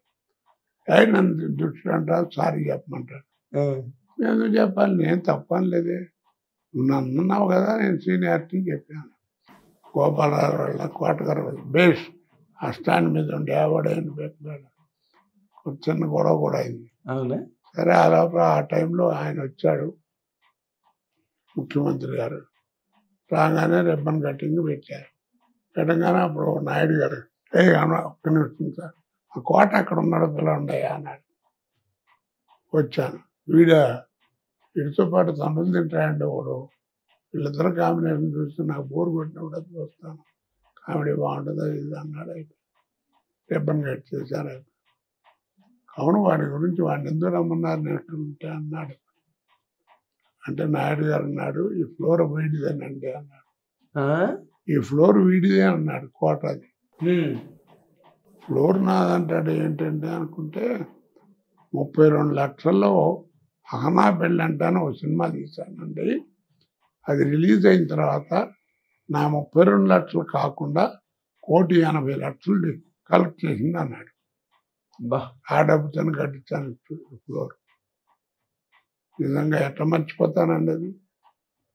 చాలా గొప్ప విషయం కదండి. మరి ఎవరు ఒప్పుకుంటారు అలాగా? తర్వాత సినిమాల్లో ఆడువారి మాటలకు అర్థాలు వేరు సినిమాలు వెంకటేశ్వర, ఆ సినిమాలో ఒక మంచి వేషం, అది చాలా బాగుంటుంది. ఏడ్చేవాళ్ళు ఏడుస్తారు కూడా, ఏడుపు వస్తుంది. తర్వాత ఒక సినిమా తీసి కోట నాకు ఈ వేషం అది చూసిన తర్వాత పెట్టానయ్యా. ఏమైంది సార్, నువ్వు ఏడిపించాలి అన్నాడు. విషయం ఉండాలి కదండి, ఏడిపెట్టినట్టు ప్రధాన దంపతులు. అలా ఎన్నండి బోల్డ్ ఇన్సిడెంట్లు. కానీ చాలా గొప్ప ఇన్సిడెంట్ ఇది మాత్రం. అంటే ఏ నటుడైనా జీవితాంతం గర్వపడాల్సినంత గొప్ప ఇన్సిడెంట్ అది. అవునండి. ఎందుకంటే ఇప్పుడు ఆయన డబ్బులు పెట్టి తీశారు, సినిమా హిట్ అయింది, డబ్బులు వచ్చాయి. మిమ్మల్ని మీ పేరు చెప్పనక్కర్లేదు కదా ఆయన. ఇప్పుడు ఇవాళ లాభం చూసుకుంటే వాళ్ళు ఎంత అండి? అయ్యో ఓ బాహుబలి చెప్తున్నా, ఎంత కలెక్ట్ 32 లక్షలు ఎక్కడ, 32 కోపం వస్తుందేమో కానీ అందరికి ఒక మాట చెప్తానండి. బాహుబలి రాజమౌళి గారు గొప్ప డైరెక్టరు, బ్రహ్మాండంగా 1, 2 తీశాడు, ప్రపంచ ఖ్యాతి గాంచింది. కలెక్షన్లో కానీ డైరెక్టర్ కానీ పేరు అన్నీ జరిగినాయి. అంత గొప్పవాడు, అంత గొప్ప సినిమా. ఆ సినిమా రిలీజ్ ముందు 6 నెలల ముందు నుంచి మనం ఎక్కడికి వెళ్ళి మన వెనకాల బాహుబలి అని అడ్వర్టైజ్ చేశారు. అంత గొప్ప అంటే వ్యక్తిగా ఆయన మంచి పేరు ప్రతిష్టలు, మంచి డైరెక్టర్. వాళ్ళు ఎవరు అనుకుంటున్నారు దాని గురించి? అదే మరి ఓల్డ్ మాయాబజార్ తీయింది.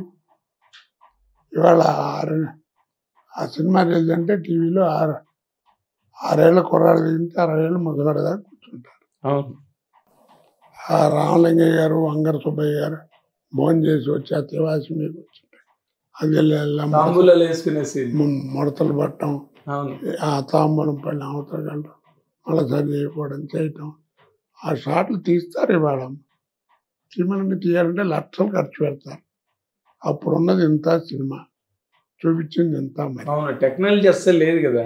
మరి వాడు వాడే కర్రలు వాటంతా జోళ్ళు కూడా వెళ్ళి మంచం ఏమిటి ఇవన్నీ ఎలా తీశారంటే టోటల్ గా మ్యాజికల్ కదండి. Mayabazar complete magic. టైటిల్ తగ్గట్టుగా మాయాబజార్. అది ద్వారకా నగరానికి వచ్చినప్పుడు మొన్న ఈ మధ్యన ఒక కుర్రాన్ని అడిగాను, ఒక నటుడు, కొత్త నటుడు, ఏమనుకుంటారా ఆ సినిమా? ఏముంది సార్, ఓల్డ్ ఈజ్ గోల్డ్ అన్నాడు.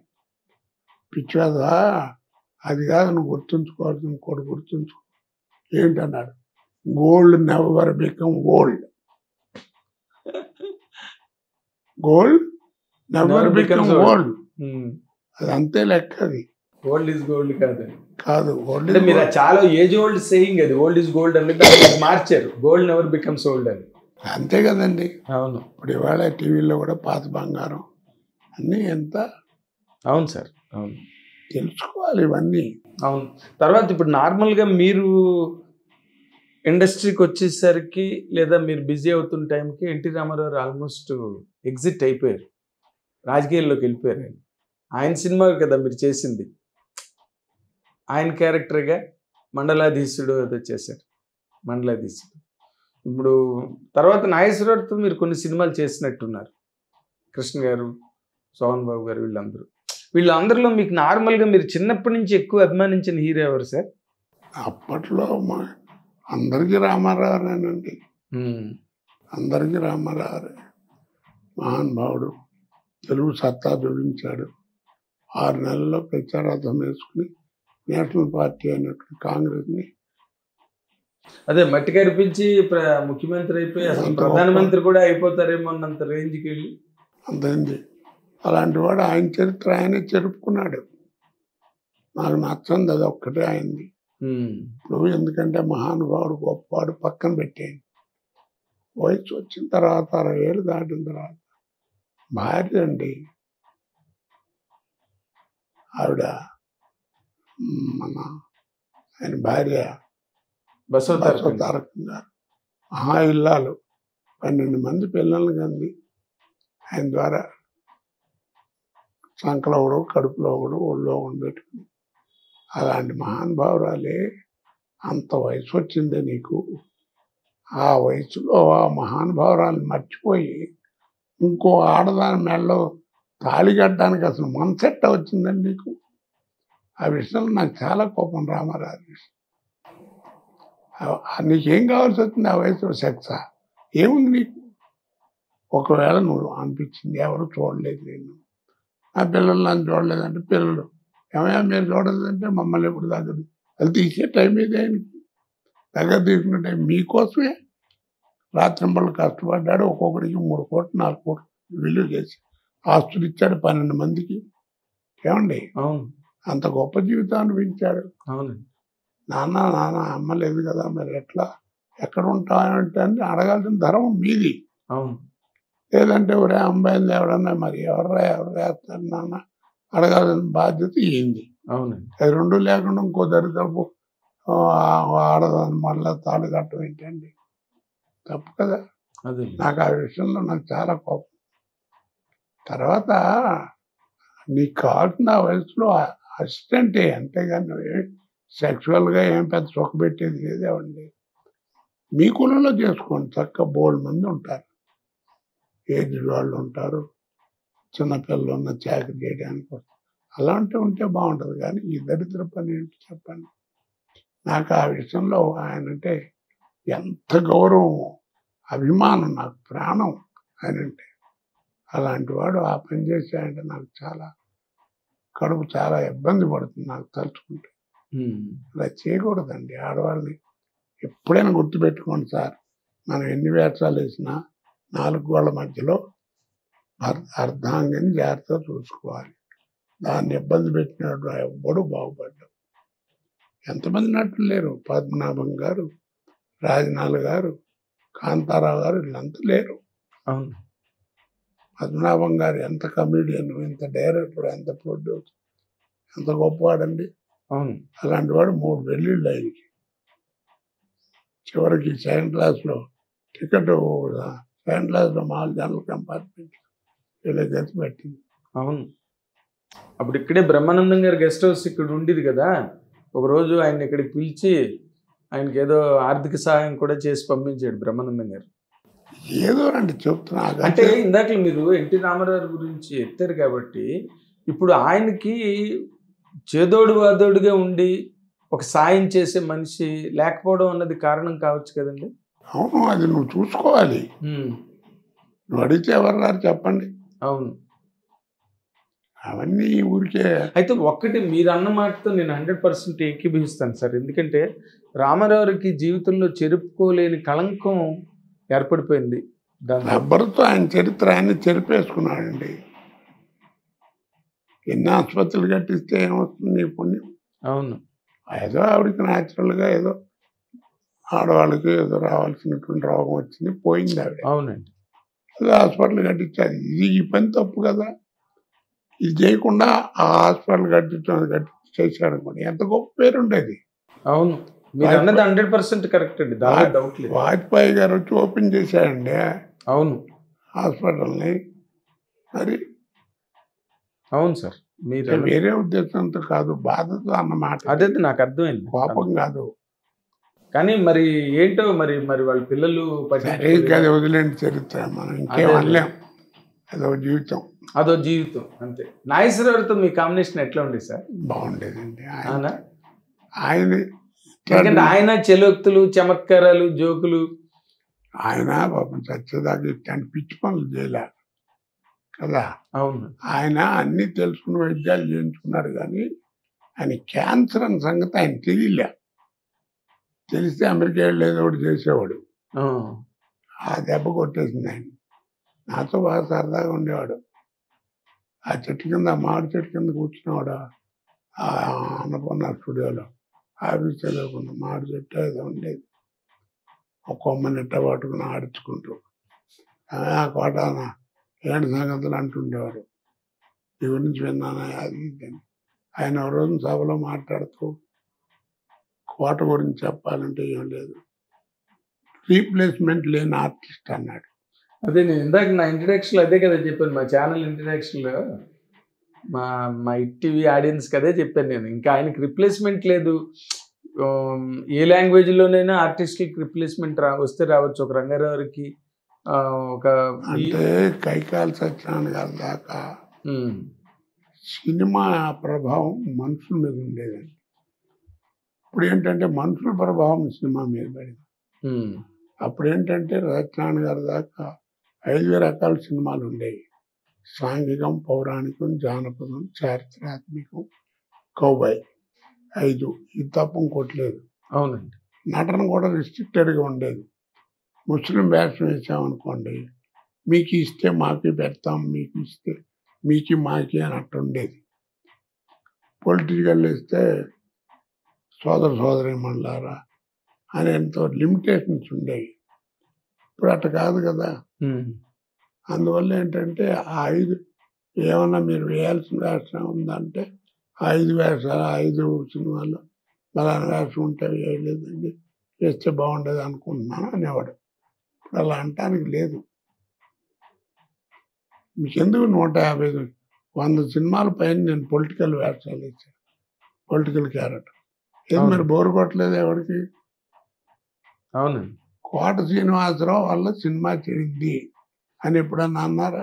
లేదండి, లేదు. అది నా అదృష్టం. అంటే మీకు ఓకే, మిమ్మల్ని ఎవరు అనలేదండి, బట్ మీకు అసంతృప్తి అనిపించిన సినిమా లేదు, నేను ఈ సినిమాలో కరెక్ట్గా చేయలేదు, లేకపోతే డైరెక్ట్ ఎక్స్పెక్ట్ చేసినట్టుగా నేను చేయలేదు, మీకు పర్సనల్గా? నాకు అసంతృప్తి కష్టపడి చేసిన సినిమాలు లేకపోవడం. ఓకే. దానికి తగ్గట్టుగా పంజరం అనే ఒక సినిమా చేశాను, కోడి రామకృష్ణ. అదే వినోద్ కుమార్ మీనా. మీనా హస్బెండ్ వేషం. ఏదో దాని సంసారం, దాని గొడవలతో ఏదో నాకు కట్టుకోవాల్సి వస్తుంది. వినాశముండేవాడు. ఒక స్టేజ్లో ఒక రోజు రాత్రి నడుస్తున్న మ్యారేజ్ అవుతుంది. పొద్దున్నే ఏం చేయలేక ఆ జుట్టు అంతా దాన్ని పాడు చేసి శారీ నలిపేసి ఎవరిని అడిగితే రాత్రి తెల్లారు నిద్రపోలేదు ఆయన అని చెప్పాలని అడిగి చెప్పే సీన్ ఉంది. ఆ సీన్ చేసిన తర్వాత స్టార్ట్ అవ్వగానే బయటకు వచ్చి నేను ఏడ్చింది. ఏంటంటే బాబు భయం వేసింది ఆయన చూస్తే నాకు అని అంటున్నాను. వైవిజయ ఫోన్ చేసింది ఒక రోజు. ఆ సినిమా ఫ్లాప్ అవడం చాలా. వైవిజయ ఒక రోజు ఫోన్ చేసి చాలా ఏళ్ళ తర్వాత మొన్న మధ్యన ఎప్పుడో కోటయ్య రాత్రి పంజరం సినిమా వచ్చింది, ఇప్పుడు గర్వపడుతున్నాను, ఇలాంటి నటుడితో ఇన్నాళ్ళు యాక్ట్ చేశానని. ఏమి నటనది అని. 103 టెంపరేచర్ అండి అప్పుడు.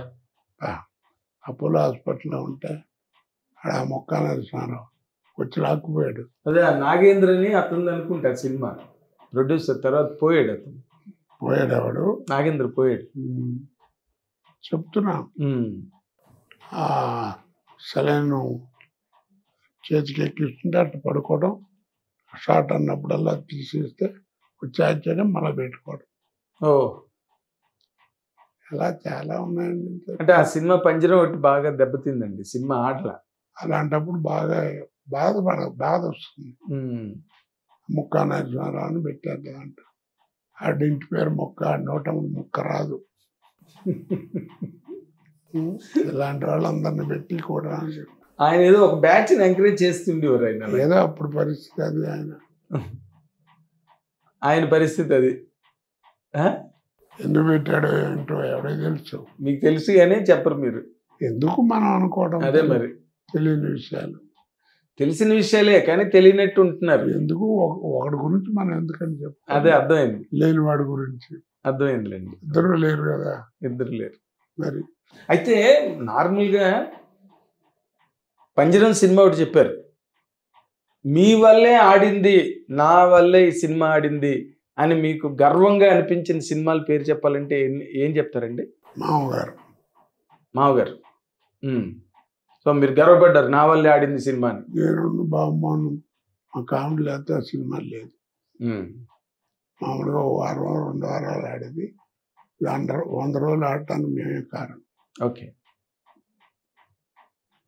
అది 100 days ఫంక్షన్ గుంటూరులో చేశారు, రమ్మని పిలిచారు నన్ను. రాజనారాయణకి ఫ్యాన్స్, నేను రానన్నాను. ఏమండి అన్నాడు. ఆ సభలో వెళ్ళి మాట్లాడామంటే అందరూ ఆయన గురించే మాట్లాడతారు. ఆయన కూడా ఆయన గురించి చెప్పుకుంటాడు, మా గురించి చెప్పడు. మమ్మల్ని మాట్లాడమంటారు, మేము కూడా ఆయన గురించి మాట్లాడాం. ఎందుకు రావటం వేస్తుంది వల్ల నవ్వుకున్నాడు కూడా పొడ్డేసి. అదే మీరు ఇందాక అన్నారు కదా, ఆ ఫ్లోర్ ఓపెనింగ్కి నేదురుమల్లి జనార్దన్ రెడ్డి గారు సీఎంగా ఉన్నప్పుడు వచ్చి ఇంకోటి ఉంటాడు కదా ఈయనతో పాటు కాంబినేషను, బాబుమోహన్ గారే కదా. అవును, ఫస్ట్ కాంబినేషన్ అండి మా ఇద్దరు. అవును, మామగారు.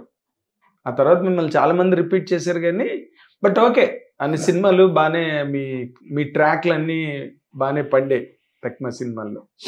అంటే ఇప్పుడు మా మామగారు ఒకటి చెప్పారండి, మామగారే ఒక్కటేనా? ఏమో చాలా సినిమాలు ఉంటాయి, చెప్పే కదండి సక్సెస్లో ఒక పిల్లర్ అని. అవునులే, అవును. డైరెక్ట్ నార్మల్గా ఇప్పుడు కృష్ణ గారు సోహన్ బాబు గారితో కూడా మీరు చాలా సినిమాలు చేశారు. కృష్ణ గారితో మీ కాంబినేషన్ ఎట్లా ఉండేది? ఎందుకంటే అతను చాలా మితభాషగా ఉంటుందండి ఆయనతో, ఎవరికి ఏం లేదు. ఎందుకే కోటాలే ఎవరికంటే అతను నేను బయట షాట్లు పెట్టినాను, ఏది గమ్మత్తు పెట్టాడు. అలాంటిది చిరంజీవి గారు ఒకడు. కోట పాపం ఆయన ఎందుకంటే ఇబ్బంది పెడతారు, బయటలో ఎవరు డ్రామా యాక్టర్, అతను ప్రాక్టీస్ లేదని. చిరంజీవి గారితో మీరు కాంబినేషన్స్ చాలా ఉన్నాయి. అసలు ఆయన కాంబినేషన్లో చేస్తున్నప్పుడు ఎలా ఉండేది సార్? ఏమి అందరికీ ఎట్లా ఉంటుందో కానీ నాకైతే తనది చూసుకుంటూ పక్క వాళ్ళని కూడా సేవ్ చేశాను. ఒక నటుడుగా మీరు ఆయన్ని ఒక పెద్ద ఇంకా హీరోయిజంకి అయితే మనం ఆయన గురించి చెప్పనక్కర్లేదు, ఎందుకంటే ఇండస్ట్రీలో బాక్స్ ఆఫ్ స్టామినా చెప్పిన తొలి హీరో. రామారావు, నాగరావు, సోమన్ బాబు, కృష్ణ గారు వీళ్ళంతా ఉన్నప్పటికీ తనదంటూ ఒక ఎరీనా తయారు చేసుకున్నాడండి కష్టపడి. డ్యాన్స్ అనండి, ఫైట్లు అనండి, ఏదైనా కానీ కామెడీ, ఎంటర్టైన్మెంట్, ఇమోషను, ఏదో ఎన్ని రకాలుగా తనదంటూ ఒక brand arena is the right word తయారు చేసుకున్నాడు. అలా ఎవరికి రాదు. ఇంకా ఆయన గురించి అంతకంటే కాదు. మీరు అంతకన్నా నేను ఆయన గురించి ఏం చెప్తానంటే, నేను ఇంకోళ్ళు అయితే నేను కూడా అడగను. ఎందుకంటే ఆ చెప్పే ఎబిలిటీ ఉండాలి, ఆ అవగాహన, ఆకలింపు, ఎక్స్ప్రెస్ చేసే వొకాబులరీ, మాట తీరు, ఇవన్నీ కావాలి. మీకు అవన్నీ ఉన్నాయి కాబట్టి నేను అడుగుతున్నాను. ఎందుకంటే ఇప్పుడు మీరు చెప్పారు ఆయనకు ఒక ఎరీనా క్రియేట్ చేసుకున్న హీరో, ఇంకంతకన్నా ఏం చెప్పాలని. అసలు ఆ ఎరీనా క్రియేట్ అవుతున్నప్పుడు దాదాపుగా మీరు వెనకాతల ఆయనతో పాటు ట్రావెల్ అయ్యారు, చాలా మంది ట్రావెల్ అయ్యారు. అందులో మీరు కూడా ప్రధానంగా ఉన్నారు కదా. మీరు ఒక నటుడు, స్టేజ్ నుంచి వచ్చిన నటుడుగా ఆయన్ని మీరు ఇవాల్యుయేట్ చేసి చెప్పాలి అని అనుకున్నప్పుడు మీరు ఏం చెప్తారు సార్? చిరంజీవి చెప్పే కదా మీకు, అదే ఎరీనా క్రియేట్ చేసుకున్న. But I'm talking about his history. నేను ఇందాక అంతకంటే ముందు ఒక మాట చెప్పాను, ఆయన నటన చూసుకోవడమే కాకుండా మమ్మల్ని పక్క వాళ్ళని కూడా చూసి కాపాడతాడు. బయట చేసేప్పుడు టక్కున ఆయన గుద్దు గుట్టు మళ్ళీ టక్కున పట్టుకోవడం, అది ఉండేది. అంటే మంచి మూమెంట్స్ కనుక మీరు గుర్తు చేసుకోవాలి ఆయనతోనంటే ఫట్ మన గుర్తొచ్చేది ఏంటండి మీకు? ఖైదీ నెంబర్ 786 అండి సినిమా. ఏంటి అంత మీకు అంత ప్రత్యేకంగా విలన్ వేసింది అదే ఫస్టా? ఓకే, డైరెక్ట్ విలన్ వేసింది అదే.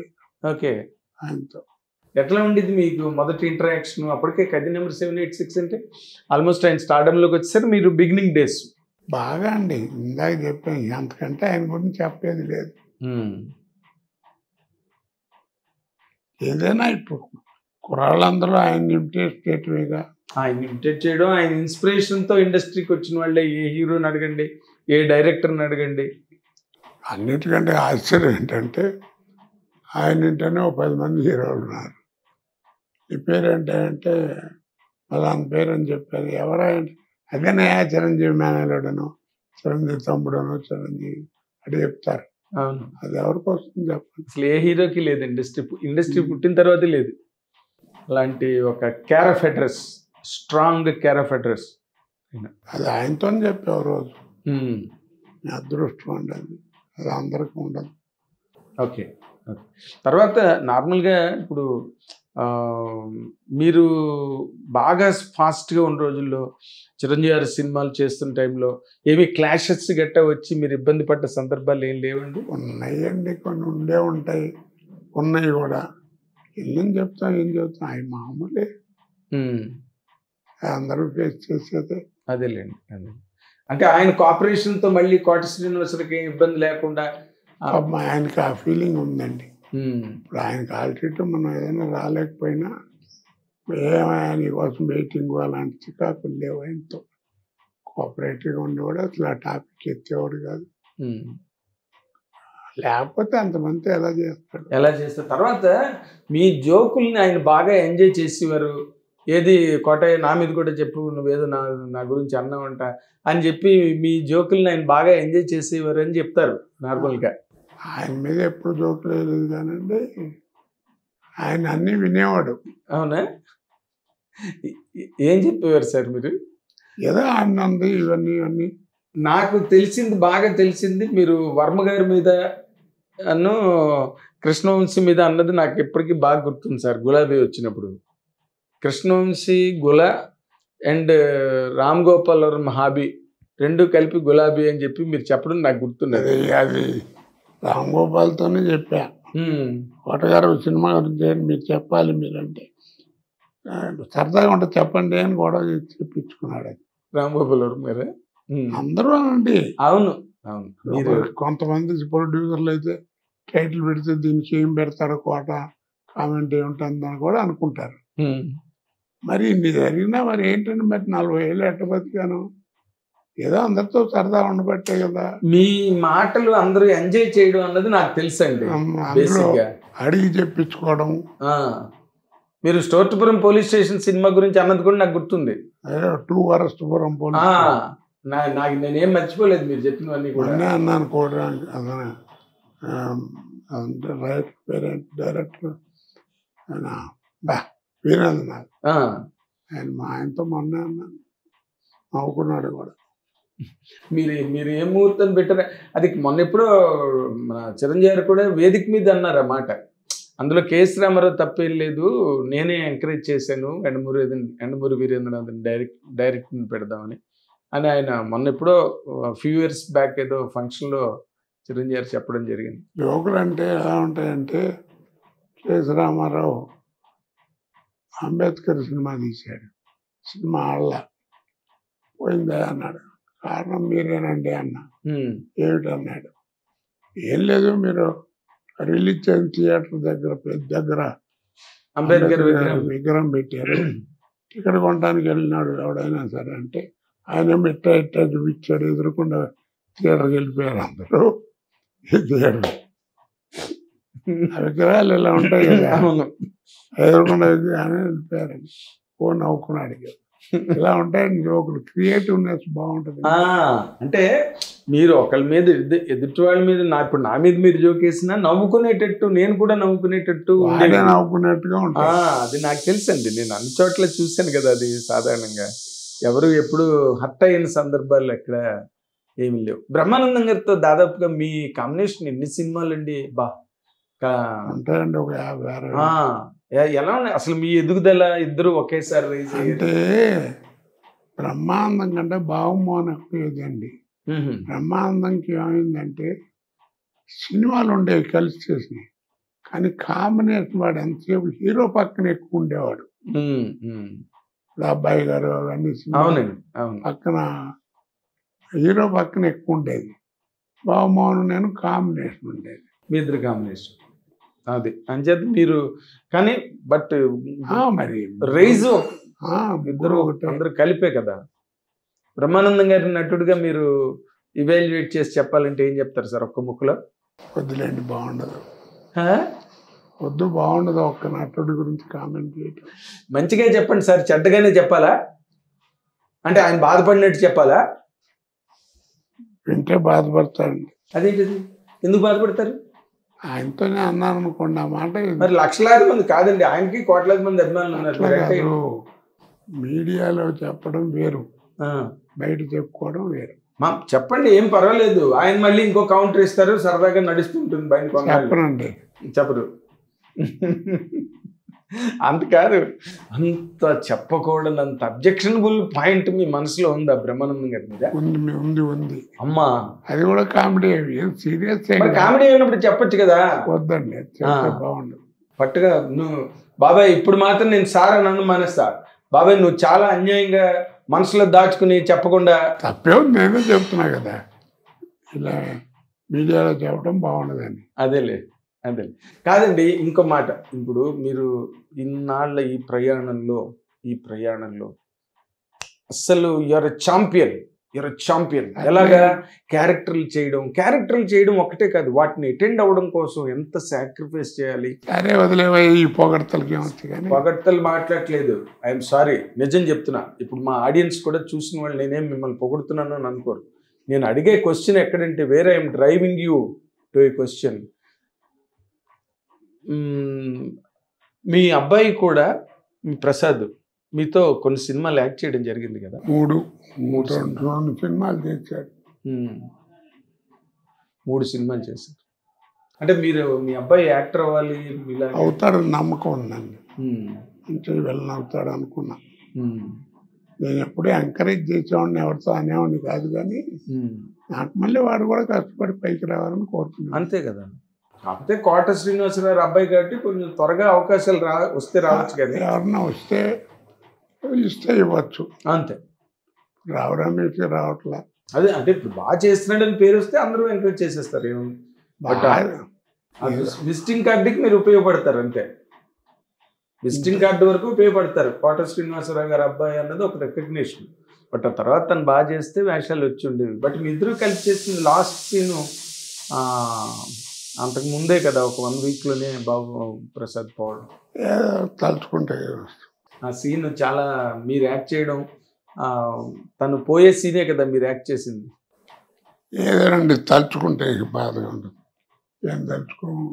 అదేలేండి.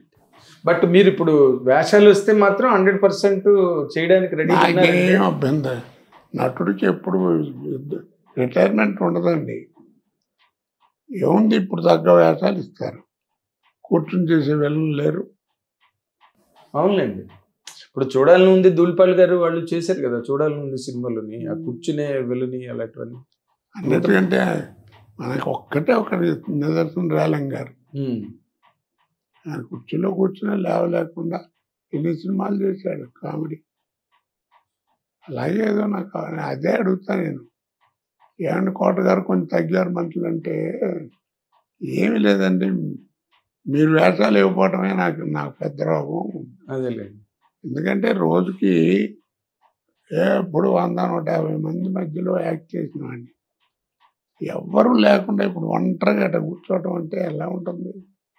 చాలా కష్టం సార్. నేను ఇందాక నుంచి ఆ పాయింట్ మీదే నేను స్ట్రెస్ చేయబోతున్నాను. ఎందుకంటే ఇన్ని 100 సినిమాలు, ఇన్నేళ్ళు, ఏ రోజు ఇంటి దగ్గర ఏ పూట ఇంటి దగ్గర ఉండకుండా ఎంతసేపు షూటింగ్, లైట్స్, యూనిట్. అన్నిటికంటే నా భావాల్ని ప్రజలకి, ఇన్నేళ్ళు నన్ను పోషించినటువంటి ప్రజలకి, దేవుళ్ళు లాంటి వాళ్ళు 40 ఏళ్ళు నన్ను పోషించినటువంటి ప్రజలకి హిట్ టీవీ ద్వారా ప్రేక్షకులకు తెలిపే అవకాశం నాకు ఇచ్చినటువంటి హిట్ టీవీ గారికి నమస్కారం చేసుకుంటూ, మీ అందరికీ నన్ను ఇన్నాళ్ళు పోషించినటువంటి నా దేవుళ్ళకి మరొక్కసారి నమస్కారం చెప్పుకుంటూ సెలవు తీసుకుంటున్నాను. థ్యాంక్ యూ కోట శ్రీనివాస్ గారు. ఆ మహానుభావుడి జీవితమే ఒక మహాగ్రంథం, నట గ్రంథం. ఎప్పటికీ ఎంత చదివినా తరగని గ్రంథం అది. అంచేత ఆయన అనుకున్నట్టుగా సినిమా పరిశ్రమలో దర్శక నిర్మాతలు ఆయనకి అనువైన, సులువైన క్యారెక్టర్లు ఇచ్చి ఆయన ఇంకా సినిమాల్లో కొనసాగిస్తే మనలాంటి అభిమానులందరికీ కూడా అది కన్నుల పండుగగా ఉంటుందని ఒక ఆలోచనని చిత్ర పరిశ్రమకు కూడా నేను షేర్ చేస్తూ మీ అందరి దగ్గర నుంచి సెలవు తీసుకుంటున్నాను. Thank you very much. సమస్య లేని ఇల్లు ఉండదు, పరిష్కారం లేని సమస్య ఉండదు. బంధాలు గొప్పవి, బాధలు చిన్నవి. మీ సమస్యని మేము పరిష్కరిస్తాం. రండి, మాట్లాడుకుందాం.